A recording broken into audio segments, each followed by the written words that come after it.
Bonjour les sensitives, heureuse de vous retrouver pour cette toute nouvelle vidéo.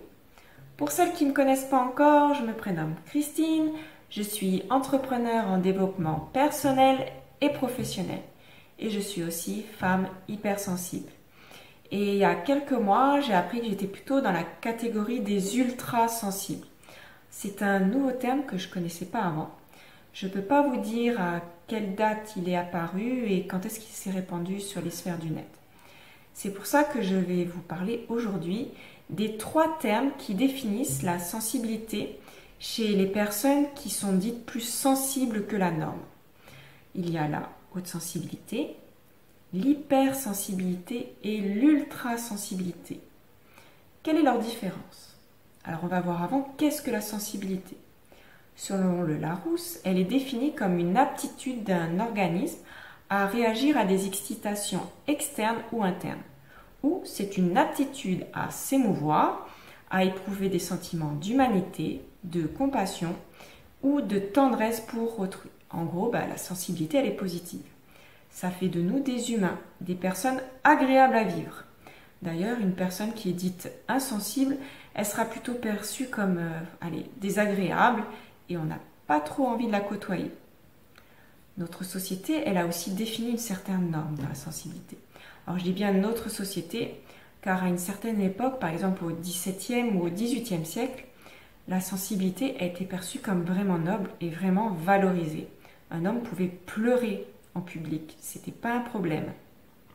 Alors voyons les 3 termes.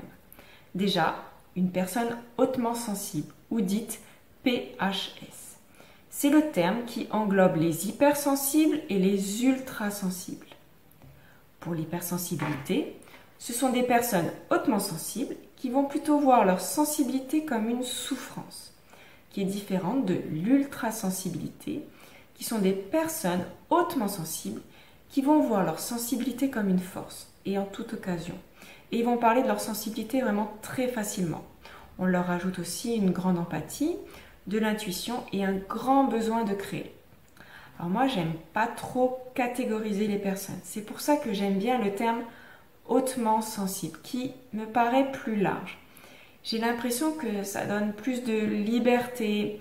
Et ce mot hautement est plus positif que hyper ou ultra, qui donne une notion de trop. Et puis, est-ce que ça serait pas les autres qui sont pas assez sensibles, donc hyposensibles? Après, j'utilise aussi le mot hypersensible car c'est le premier terme qui m'a vraiment beaucoup aidé il y a quelques années. Donc c'est un peu affectif et c'est aussi le plus connu par un grand nombre de la population. Le terme d'ultrasensibilité, alors on y ajoute l'empathie, l'intuition, le besoin de créer. Alors je ne sais pas trop parce que par rapport à mon vécu, selon les termes, il y a quelques années, j'étais hypersensible. Je voyais mes émotions comme envahissantes. C'était impossible pour moi de créer. Mon mal-être faisait que mon empathie ne ressortait pas. Mon intuition était camouflée par toutes mes pensées. Et pourtant, aujourd'hui, je suis très empathique. Mon intuition, elle est présente chaque jour. Et j'aime vraiment créer et faire de nouvelles choses. Donc, à ce jour, je suis ultra sensible.